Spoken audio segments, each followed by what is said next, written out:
What can you do when it feels like your chronic pain or your chronic illness is literally stealing your life? Living with chronic pain and illness is a journey, and it's not a journey that anyone would wish for. It is disheartening, frustrating, isolating, confusing, scary.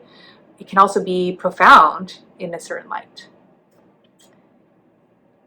One of the ways that I work with my clients who have chronic pain and illness is working with the mental, emotional, and spiritual experiences and effects of that. Because it's not just physical, it affects every layer of our being.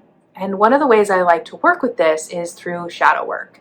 Shadow work is where we're kind of digging into the aspects of ourselves that we don't want to look at, we don't want to see, and they might be kind of running a lot of our reactions because we don't have any awareness of them.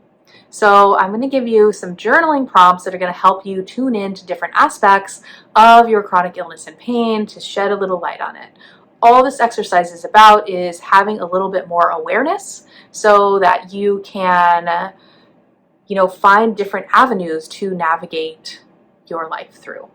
Ultimately, we want to be able to live a life that feels authentic, it feels like a life worth living, and we can do that with chronic illness and pain.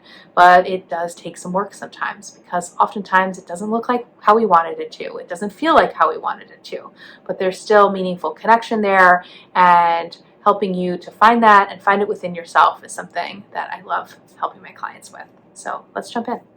The first category of journaling prompts are going to be about our emotional state and experience. And I'll put them all up on the screen.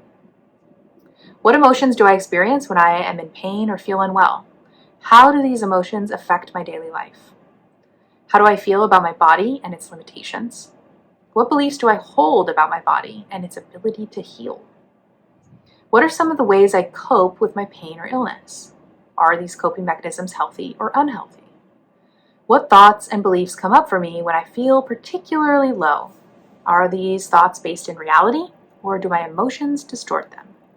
Our next category is going to be about symbolism and meaning, which I find to be a profound tool to help people work with illness and pain instead of pushing against it. What messages have I received from others about my pain or illness? How have these messages affected my self-image and self-esteem? For a moment, try to think of your illness or pain as a teacher. Is this easy or is it difficult? What emotions or beliefs come up about thinking of it this way? What do I believe is the purpose of my pain or illness? Is there a lesson or a message that is trying to teach me? Now let's talk about relationships and connection. How easily can I ask my loved ones for help? When I do, what feelings come up? Who in my life helps me to feel the most seen and heard? What do they do that helps with this? What boundaries do I need to set to help me when feeling triggered, in pain, or overwhelmed?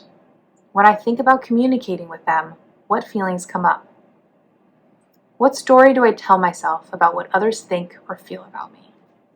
And finally, tuning into our purpose and joy. How can I practice self-compassion and self-care while living with chronic pain and illness? What strategies can I use to cultivate a more positive mindset and reduce stress? If nothing were to change with my illness or pain, what is one way I could still find joy, connection, or peace? Remember that shadow work is a process that takes time. It's not instantaneous, and it also brings up some discomfort. Sometimes these are best done with a coach or a mentor or even a friend. It's going to take some time. Be gentle with yourself in the process. And if you're looking for personalized support, you can click my link to learn more about me and my practice and book a free discovery call.